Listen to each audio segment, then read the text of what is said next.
So, Wolves are out of the Carabao Cup. They fell to a defeat to Tottenham Hotspur on penalties midweek at Molineux. But we're not just going to go over that, we're going to go over the preview of Southampton this weekend.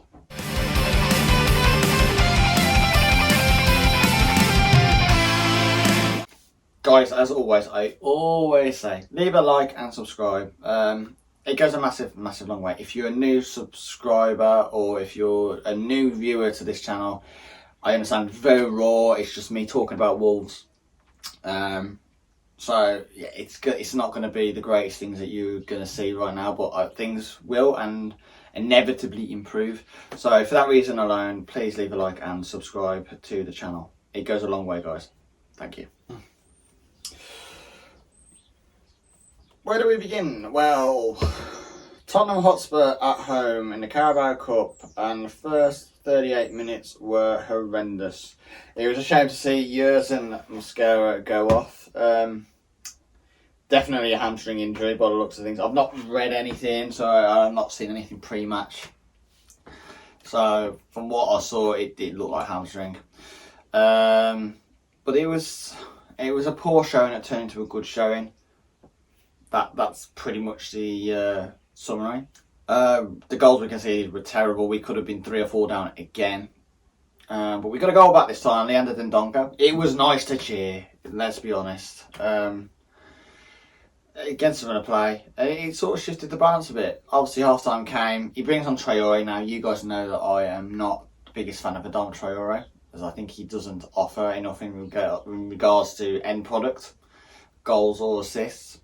But he changed the game, he stretched it, and it was good to see that did change the game. My only concern is if that's the only way that we can change a game. We need different avenues and not to be so one-dimensional, because we'll eventually get found out quite quickly. However, we did respond well. Poda's got a goal. It was a lovely finish, good work by Hwang. And it was a good pass by Leander Dendoncker. John Ruddy made a couple of exceptionally world-class saves. Whether he knew about them or not, that is up to your opinion. And there was some good showings. I mean, the first half, it was like I was confused to how we were playing so badly, because I thought, players are going to want to, show what they can give for the team, get a place in on the weekend, but no one showed that really.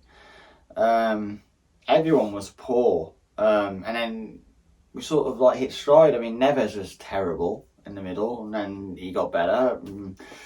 Podence wasn't too great, and he got better. Bolly started off very, very slow, and he got better. There's a reason to be optimistic still, but yeah, when it comes down to penalties, it's a lottery. It really is. I mean, we didn't help ourselves. The penalties that we missed, they weren't great. Neves skying, Dendoncker's was tame, and Cody off the bar. So, and to be fair, Tottenham's penalties, the ones that they scored were, you put 2 keepers in there, ain't saving them. But now we'll move on to Southampton, because we don't want to dwell too much on the past, and the Carabao Cup it only gets serious until you get to the semis, let's be honest. But anyway, yeah, we got Southampton on a weekend. Well, I prepared the right page. So yeah, we got Southampton 2 o'clock on Sunday at St Mary's. Obviously injuries from Mosquera, Ait-Nouri. Ait-Nouri might still play. He went off with a concussion against Tottenham, so there's hope that he could potentially play. I hope he does. I think he earned a place. He looked good going forward, and even defensively, he didn't look too bad. So our record against Southampton, we'll go with, since 2017, we've played them 8 times. We've won 4, drawn 2 and lost 2. The last 10, so that's 2 more fixtures on top of that, because it dropped all the way to 2009. It was from 2017, or 2009 to 2017 was the gap to when we last officially played each other. But even those 2 times before, we beat them twice. So we won 6, drew 2, lost 2. And we even have a decent record at St Mary's. The record there is we've won 4, drawn none, and lost 1. So yeah, we're happy hunting times there. The last game, we'll go to last game. So you remember we were 2-0 down, and then Neto got a goal back, Raul penalty, and then obviously Raul won us the game with Traore doing that run, pulling it back, boom, in the back of the net. But the actual last game was at St Mary's, and we beat Southampton 2-1. But the winner was that incredible, world-class Neto goal where he stood the defender up, chinked back inside, left foot, crossed the keeper. World-class, great finish. So my predicted 11, I've gone for Jose Sarr in goal. It's pretty, I think, straightforward in that department. I think Semedo will go back into right wing back. Bolly, Cody, Kilman as your 3 centre backs, and Ryan Aït-Nouri, fingers crossed, will be the left back or left wing back. I've got Neves and Dendoncker in the middle, with Traore, Hwang on the wings, and Raul up top. The table, as you can see, it is going to be 15th versus 16th. It's a big game. These next potentially 4 games are going to be huge, I think, because they're going to start defining our season. Now, it's too early to be thinking relegation scrap, but it's not too early to be cautious of it. And this is where people get irate, because people go, "Oh, why are you talking about relegation so early? It's so soon in the season. You can't think like that. It's not right. It's not nice. You're not a true Wolves fan if you think that." And I understand where they're coming from. But at the same time, the people who are thinking of it are not necessarily wrong. Because we've not really shown much to suggest otherwise. Don't get me wrong, we've played well against Leicester. We've played well against Tottenham. And we've played well against Manchester United. But we weren't scoring. And when we're not scoring and defending well, we can get a point. But when we're not doing either, that's where the concern is. And that's what happened against Brentford. And that's what happened in the first half pretty much against Tottenham.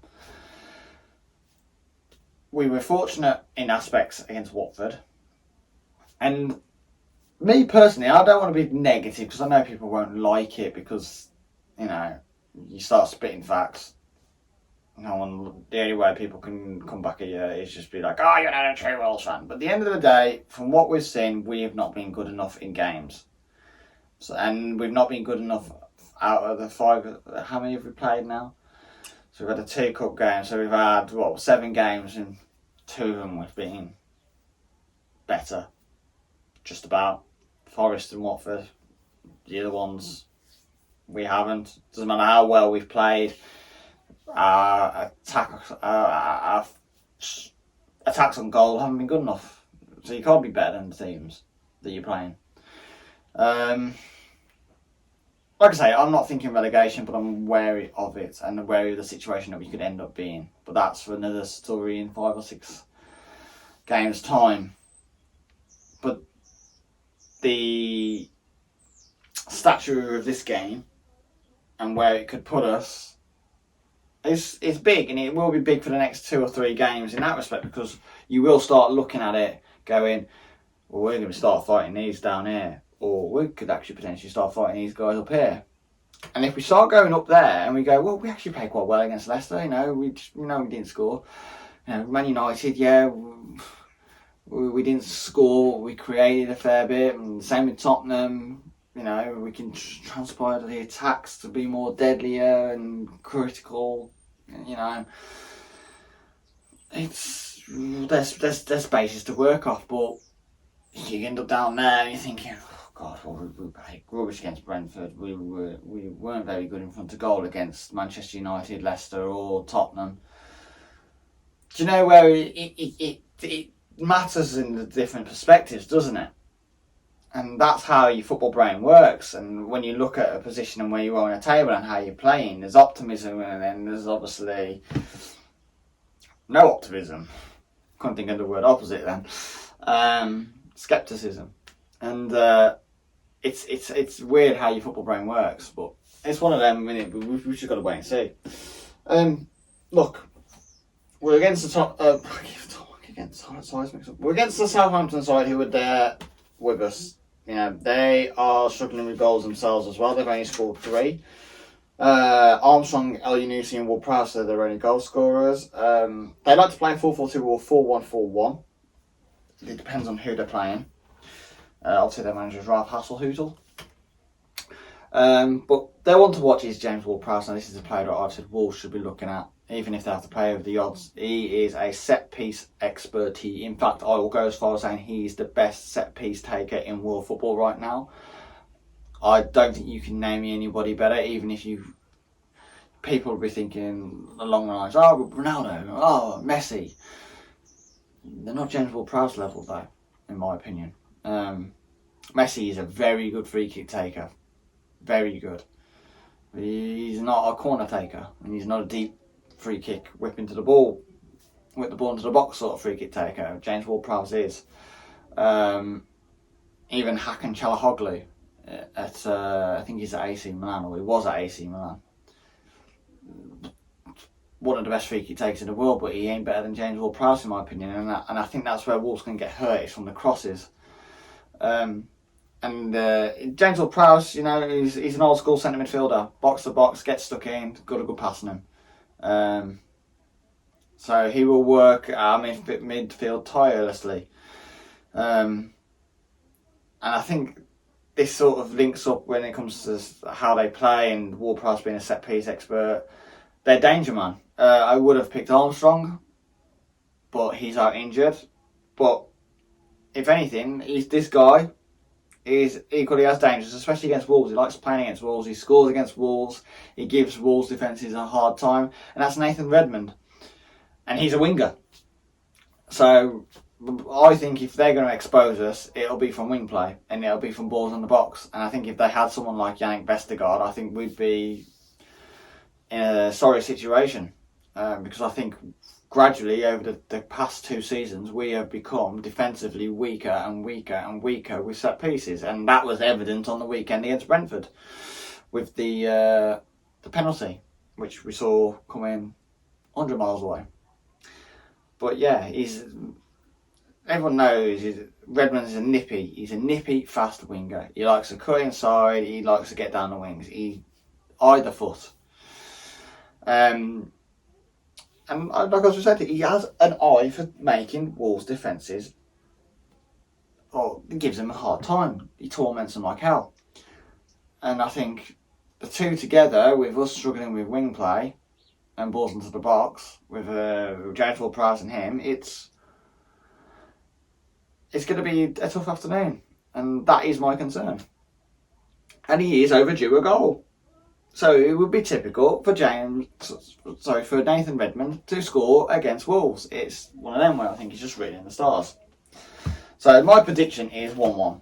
And that's me being a bit optimistic. I know I sound negative, and I probably am a little bit negative, because from what I've seen, it's